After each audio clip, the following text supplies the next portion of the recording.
हर महादेव, हर हर महादेव। जय माता दी, जय माता दी।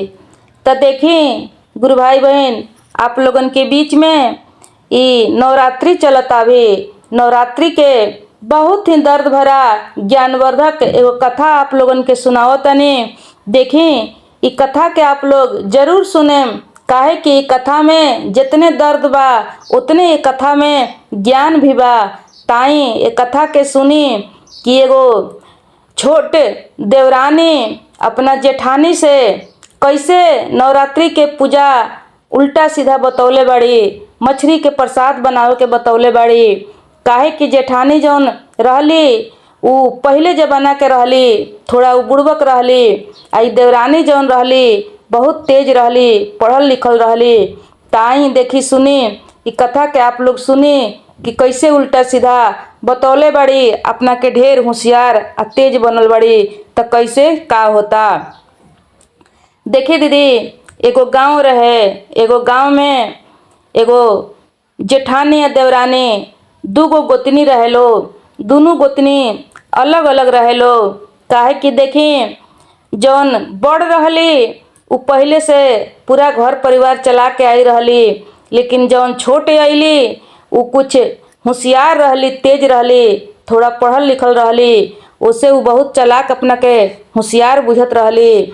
तो उ अपना जेठानी के छोड़ के वो अलग हो गईली, वो अपना के अलग रहे लगली। अलग उनकर सब कुछ हो गईल। अब देखी उनकर पतिदेव ही जौन रहले, उहो उनकर भाई जौन रहले, बड़ भाई उनका के पढ़ौले लिखौले रहले।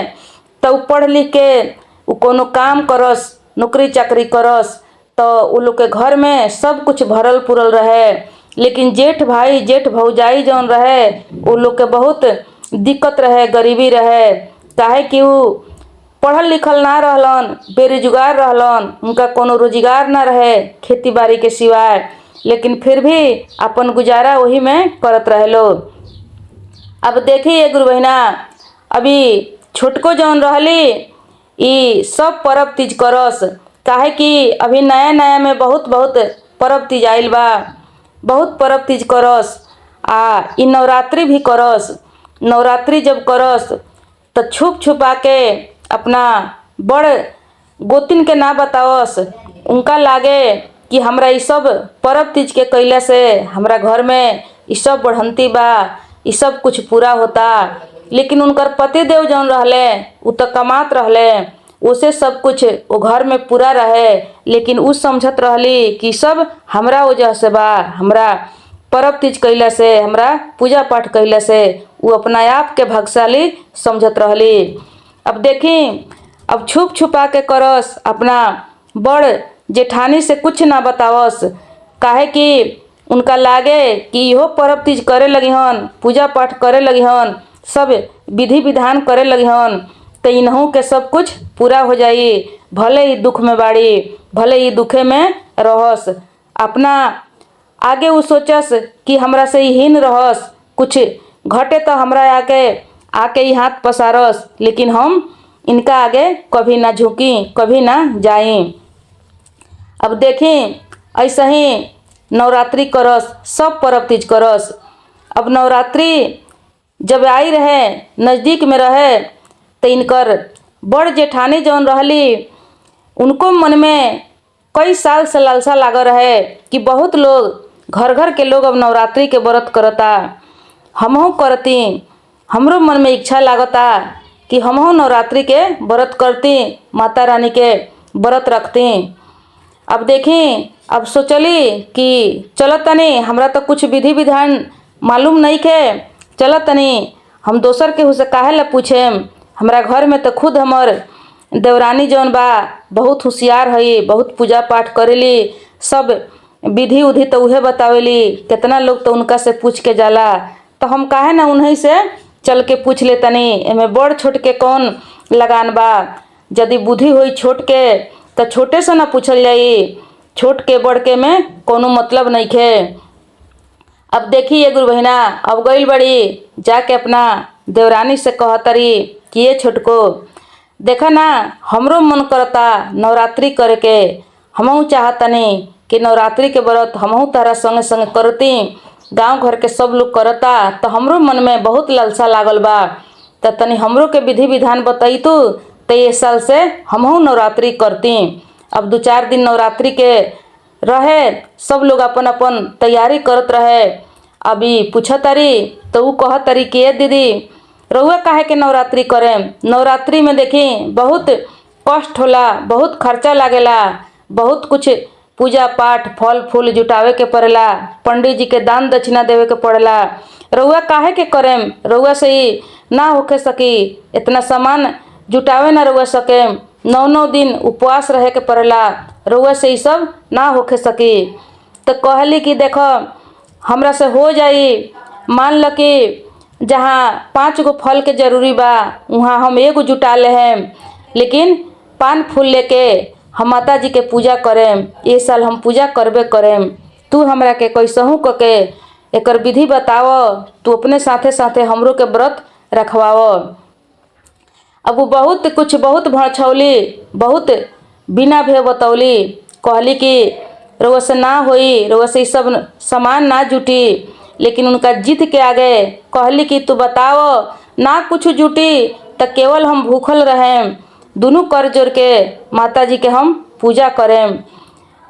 तो का कैली कि अब बता दहली उनका के, उनका जिद के ऊपर बता दहली नवरात्रि के व्रत करे के।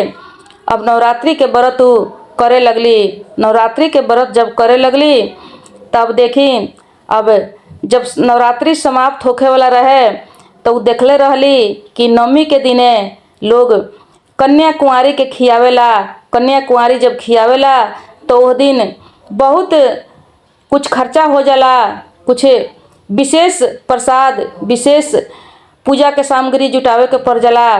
तो सबसे बेसी खर्चा वही दिने होला, काहे कि व्रत के उद्यापन वही दिने होखेला। तभी अब जाके उनका से सलाह लेली, एक दिन पहले कहली कि ये छोटको अब देखो अब 8 दिन तो हम व्रत क के ले अइनी, सब अच्छा से बीत गईल। अब नवमी के दिने कन्या लोग के जब खियावल जाला तो में का लागेला तनी कह के बता दे तू, तो हमहू सब सामान जुटा लेती, थोड़ ढेर जौन बनी तौन हम जुटा लेती। अब देखी दीदी अभी ओहू जब बात के काट तरी कह तरी कि दीदी छोड़ दी, काहे कि कन्या के खियाएम। कन्या खियावे में, कुंवारी कन्या खियावे में बहुत खर्चा लागेला। भले तो रउआ व्रत क लेनी, असही माता जी के रउआ गोड़ लागली, कह दी कि हमरा शक्ति नहीं खे, हम कन्या कुंवारी के ना खियावे सकेम। रउआ ऐसे ही माता जी के गोड़ लागली आ व्रत के रउआ उद्यापन कर लेम। लेकिन वो कह तरी कि ना ये छोटको देखो कैसे हम ऐसे ही गोड़ लागलेम, जब 8 दिन हम अपन व्रत क के चलैने तो 9वां दिन हम थोड़ ढेर जौन बुझाई उ सब हम जुटाएम, कैसहू क के हम उहो पार लगा लेम। ई कहे लगली कि ना रउआ छोड़ दी, रउआ से ही नइखे होखे वाला। तब कहली कि देखो बतैबू तो बताओ, आ ना तो हम केहू से दोसर केहू से जाके पूछेम कि का लागेला, काहे कि हम तो जानले नइखी। आ जब हम 8 दिन व्रत क लेनी तो हम कैसे न उद्यापन करेम, कैसे न कुंवारी कन्या लोग खियाएम। हमरा जौने थोड़ देर जुरी हम उहे खियाएम, ज़्यादा ना हम व्यवस्था करे सकेम। लेकिन थोड़ ढेर हम लेके कुंवारी कन्या के आगे अपन हाथ जोड़ के हम पूजा के विधि जरूर पूरा करेम। अभी सोचली कि देखो तनी कि जइहे केहू से पूछे तो दोसर केहू तो बताइए दी, ऐसन बात नहीं है कि हम ना बताएम तो केहू ना बताई। गांव भर के लोग तो सब लोग पूजा के विधि जानता, केहू न केहू तो इनका के बताइए दी। तब कह तरी कि देखिए दीदी का करेम कि हलवा पूड़ी सब्जी बनेला, फल फूल आवेला, कुंवारी कन्या लोग के बैठा के उ लोग के पाँव पखारल जाला, पाँव पखार के उ लोग के महावर लगा दियाला। महावर लगा के बड़ा प्रेम से उ लोग के एक गो छोटा छोटा चुंदरी दे के आ उ लोग के भोजन पवावल जाला। भोजन पवावला के बाद में कुछ चले के बेरा दक्षिणा दियाला। तो देखी रउआ जौन जूरी मिली उ प्रसाद रउआ बनाए आ दक्षिणा में उ लोग के देवे खातिर उ लोग के देखी एगो रउआ उपाय करेम। छोटा छोटा मछली रउआ मंगा के आ रउआ रखले रहम तोप के, आ उहे मछली जब चले लगी लो तो वो लोग के हाथ में रहुआ दे देम आ कह देम कि अपन अपन मुट्ठी जाके अपना घरे खोले के, काहे कि उ गुप्त दक्षिणा ह। वही दक्षिणा से ई व्रत जौन बा व्रत पैठ होला, ओकर महात्म बा कि उ छुपके से मछली के दक्षिणा दियाला। तो कहली कि ठीक बा, सोचली कि हो सकता मछली के लोग कहेला कि शुभ पूजा पाठ या शादी ब्याह में भी मछली चलेला, तो मछली कहीं शुभ तो हो सकता पूजा के विसर्जन में भी मछली चलत होई, मछली के प्रसाद बनत होई। अब का कैली कि सब तैयारी कैली, सब तैयारी करके कुंवारी कन्या लोग के वैसे ही खियौली पियौली आ चले के बेरा वो लोग के मछली के तोप के रखले रहली। एक गो मछली उठा वो लोग के हाथ में रखे लगली। हाथ में जब रखे लगली तो रख के कहली कि तहनी सब लोग अपना अपना घरे जाके अपना अपना घरे ही दक्षिणा जौन बा अपना अपना माई के दे दिहलो। अब उनकर छोटको जौन बा उ सोचले रहली कि जब लड़की सब मछली लेके जाई तो कनी के घर के लोग जब देखी कि ऐसन ई गलत काम कैले बड़ी, तो सब लोग आके इनका के आके सब लोग गारी बात सुनाई, इनका के कुछ कुछ कही, सब लोग नाराज हुई, दुर्गा माता भी नाराज होइए जइहन। तो वही से उ उल्टा सीधा उनका के सुनवावे खातिर, अपमान करावे खातिर उ सब बतौले रहली। अब देखी सब लड़की सबके जब दे दहली, सब मछली लेके जब लड़की गइल बड़ी सन, तो अपना अपना घरे जब जाके देता लोग, तो अपना अपना घरे जब देता लोग तो सबके हाथ में से एक गो खूब सुंदर सुंदर एकदम कन्या कुंवारी के नाक के जौन खील होला उहे खील बन गइल बा मछली। आ एगो भैरव भैया जौन लड़का बन रहले उनका हाथ में देहले रहली, तब बहुत सुंदर एगो अंगूठी बन गई रहे। अब देखी सब लोग अपना घरे जब ये लोग देता लोग तो सब लोग छकित हो गइल, कहता कि बाप रे, ई तो बहुत कहत रही है कि हम गरीब बानी, देखावा करत रही है कि हमरा कौनो चीज के सुविधा नहीं खे। आ देखो कैसे ही नवरात्रि के व्रत कैले बाड़ी, आई लड़की सन के सबके कैसे नाक में के सोना के खील देले बाड़ी, ई भैरव जी के औंठी देले बाड़ी। सब लोग देख के छकित हो गइल कि कैसे हो गइल बा। ई तो सबके बहुत सुंदर स्वागत कैली, ऐसा स्वागत तो आज तक ले ये गांव के मुखिया के घर से भी, जिम्मेदार के घर से भी नहीं खे भइल। ई कहाँ से रखले रहली ह। अब सोचता लोग कि हो सकता पहले से पहिलका कुछ रखले हुईहन, वही में से वो देले हुईहन। अब देखी अब सब गांव में प्रसाद बांटत तारी, तो वही तरह सब मछली के प्रसाद जौन बा सब बदल गइल बा, केहू के हाथ में कुछ, केहू के हाथ में कुछ। अब देखी ई सब हल्ला होखता है, एकदम शोर मचता ये बात के। तो उनकर अब जौन रहली देवरानी उनका कान में ही पड़ल, उनका कान में पड़ल। तो आओ तरी तो कह तरी कि ए दीदी, रउआ से तो हम कहले रही कि मछली के दक्षिणा देवे के, मछली के प्रसाद बनावे के, तो रउआ ई सोना चांदी कहाँ से लिया के बांटो तनी। ई रउआ जरूर हमनी से पहले से रउआ ई कुछ दबा के रखले रहनी ह, ई सब हमनी से छिपा के संपत्ति रखले रहनी ह।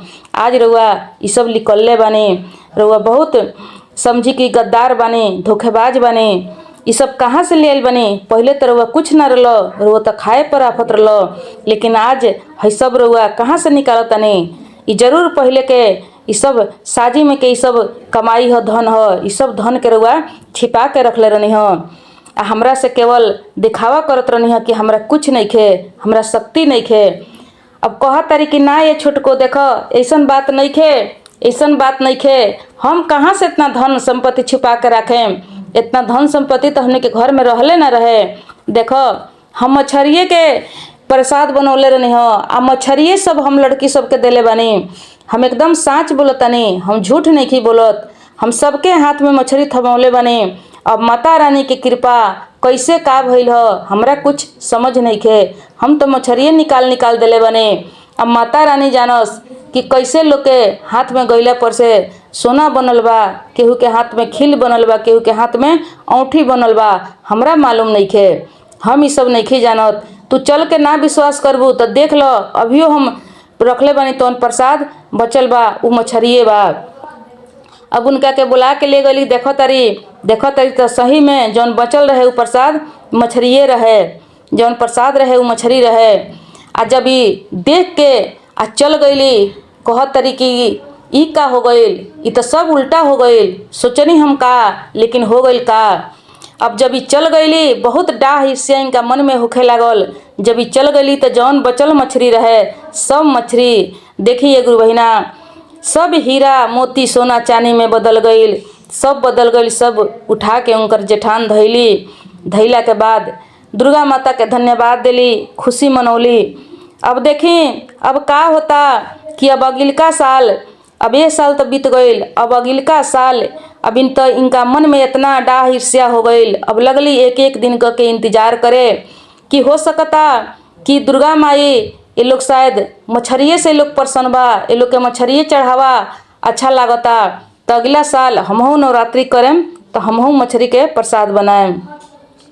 अब देखें अब अगिलका साल एक एक दिन के काटत रहली। अगिलका साल जब आवता फिर से नवरात्र कैली, फिर से नवरात्रि जेठानी देवरानी दोनों जनी मिल के कैलस लोग। अब वो का कैली कि मछली के प्रसाद उहो लिया के बनौली, कुंवारी कन्या लोग के खियौली। कुंवारी कन्या के जब खिया के आ गईली मछली निकाल के लोग के हाथ में दक्षिणा देवे, तो देखी गुरु बहिना अब जैसे हाथ लगौले बड़ी तैसे ही धीरे धीरे इनकर आँख मुनाए लगल। आँख मुनाते मुनाते ई गिर गईली। जब गिर गईली तो वहाँ कुछ जे रहे से देखलस कि इनका का हो गईल का हो गईल। तो इनकर जाके जब हाथ घींचता देखता तो वही में दो चार गो कीड़ा मकोड़ा हो गई रहे। उहे कीड़ा मकोड़ा इनका के काट लेले रहे, वही के इनका बिख लग गई रहे, वही से ही गिर गईली। अब कुछ लोग देखलस तो कहता कि मछली काहे के रखले बड़ी, आ ये मछली में देखो तनी कि कुछ कीड़ा मकोड़ा भी बा, बिच्छू भी बा, इहे बिच्छू लागत इनका के काट लेलस। ये मछली काहे प्रसाद बनौले बड़ी, आ इहे प्रसाद निकालो तारी सब लड़की सबके देवे के, ये तो बड़ा गलत कैले बड़ी, मछली के कहीं प्रसाद बनेला। अब देखी अभी चर्चा जब होखे लागल तो ये खबर चल गई उनका जेठानी के पास पहुंच गई। बगल में घर रहे उन्हों के था हो गई।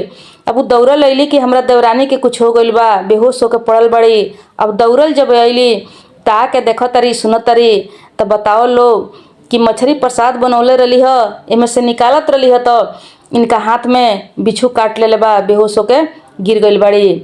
अब देखी अब दुर्गा माता से गुहार करे लगली, विनती करे लगली, पानी के उनका के छिटा उटा देवे लगली। थोड़ा देर के बाद वो होश में अली। जब होश में अली तो वहाँ जे भी रहे सब लोग उनका का बहुत तनाव सनाव बोले लागल, बहुत खिसियाए लागल कि काहे ऐसन गलती कैले बाड़ू, तोहरा के बतौले बा, तोहरा के दुर्गा माई तोहरा करनी के फल देले बाड़ी। ई ना कह के तू बाँच गईलू, जिंदा हो गईलू। पूजा पाठ में कहीं मछली लगेला, मछली काहे लिया के तू यहाँ रखले बाड़ू। अब इतना बात जब सुनो तरी तो उनकर जेठानी जौन रहली उ कह तरी कि हमहू तो मछरिये के प्रसाद बनौले बानी, परो साल बनौले रहनी, एहू साल हम मछरिये के दक्षिणा देनी हो। काहे कि हमरा के बतौले रहली कि मछरिये के प्रसाद बनावल जाला, आ लड़की सबके चले के बेरा गुप्त रूप से उहे दियाला।